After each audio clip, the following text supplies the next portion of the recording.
I am super nervous to make this video, but here goes nothing. Hi, my name is Janell if you're new here. I'm really sorry for the lawnmowers back there. I swear they just cut grass every day and there's not even that much grass to be cut here. So if you guys didn't know, I'm an emergency room nurse, and something we ask every single patient when they visit is to rate their pain on a scale of 0 to 10. 0 being no pain at all, 10 being the worst pain they've ever experienced in their entire life. And this is a question we ask repeatedly to see if pain medications work to control their pain, stuff like that. And so basically I kind of tweaked this for myself, and at the end of every day I kind of ask myself on a scale of 1 to 10 how bad was my depression today. And I'm just going to share that scale with you because it's actually been helping me a lot. This isn't something super official or formal. I really just made this up, so I would love your input in the comment section. As morbid as it might sound, I tried to explain this to people by saying some people know they're born gay, and I was born sad. I was very depressed my first 18 years of life, and it got better and worse after that. So without further ado, here's a scale, and I will be using this guide to kind of help me demonstrate my point a little bit. I'm a minimalist, so I don't have a lot of sentimental things, but I do have 2 shoe boxes of sentimental items, and this is one of the things in those 2 shoe boxes. He or she or neutral does not have a name, so leave your suggestions down below if you have one for this guy. 0 out of 10. Pretty obvious, life is great and you're really happy. 1 out of 10. What's depression? 2. Life is pretty great besides maybe a couple moments here and there that cause you to catch your breath and you just feel a little bit of a pit and a little bit of heaviness in your chest, but otherwise it goes away pretty quickly and you go about your day relatively happy or at least at peace. 3. Those moments of sadness and heaviness are coming a little bit more and lasting a little bit longer. 4. Those moments are happening even longer. They're weighing you down a little bit more and it's a lot more noticeable. At 4, I start to feel a little bit drained, I start eating a bit more, and I just start to feel a little bit more tired than usual.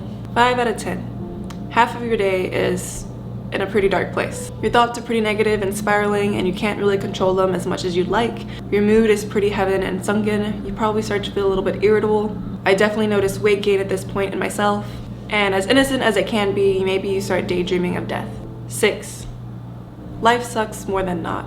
Life is shit is a pretty good way to put things. For me personally, I feel bad being around people because I know I'm not in high spirits and I don't want to bring them down with me. I start to spend a lot more time in bed and in front of the TV, just trying to stay distracted from the mood. My personal hygiene habits start to change. I'm not good at keeping up with laundry. I put a lot less effort into my appearance. I don't give a fuck is more than just hashtag mood, it is hashtag life. I stopped caring about the things I usually care about. One of the main ones is making videos here on YouTube.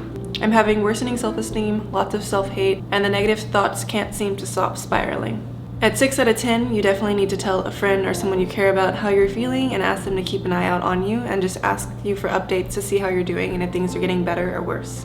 7. At 7 out of 10, the words that describe my feelings the most are despair, hopelessness, worthlessness, and just overall gloom and doom. I'm someone who has lots of crying spells and I will sob, sometimes for hours, without any particular reason at all. At 7 out of 10, I'm no longer a highly functioning depressed person and my day-to-day activities start to become a big chore. At 7 out of 10, I start to lose weight and food doesn't feel good in my belly, so I don't eat very much. At 7 out of 10, I start engaging in a lot of risky behaviors, including reckless driving, which is mostly speeding for me. I start seeking out comfort in a lot of unhealthy ways, which is usually risky dating behaviors. I've isolated myself quite a good bit at this point. I'm very irritable, and even the people that I love, I kind of hate. I'm not someone who self-harms, but if you're someone who self-harms, you're probably doing it by this point. At 7 out of 10, I tell myself I need to make an appointment to get on medications, or at least at minimum have them available that I can start taking immediately if that 7 out of 10 is lasting for any extended period of time. If 7 out of 10 is lasting for a little while, I'm not functional at all. I'm not doing the things I need to do or like to do. At 7 out of 10, I'm spending more than half of my days in bed, and that's not including sleeping. You're in a very deep, dark, sunken place, and you can't see a way out of it. At 7 out of 10, you're definitely daydreaming about your death, and how it would just be really nice if you didn't have to feel this way anymore. At 7 out of 10, I start letting myself buy plastic cutlery, lots of canned soup and frozen burritos, because I can't muster up the energy to cook for myself, and at least if I'm eating, I don't care if it's high in sodium. 8. You really feel nothing, besides maybe some sadness. You can't see the point in really doing anything. Maybe you have an idea of an exit route and you tell yourself if it's not better by this date, then you'll do something about it. Or you tell yourself, if one more bad thing happens, that will be the thing that takes me over the edge. The thoughts about hurting yourself to a fatal extent are pretty constant. 9. You have a plan, or at least a couple ideas of ways to end all of this. Nothing's helping, you've given up hope, you can't seem to escape the dark place. Everything's unbearable and you've come to the conclusion that there's only one way out, whether or not you're ready to act on it. You have a plan or idea of how you're going to take your exit, you just don't necessarily have the date. Maybe you start collecting pills, maybe you know which knife you would use, maybe you've googled which artery bleeds out the fastest, maybe you know that combination to your friend's gun safe.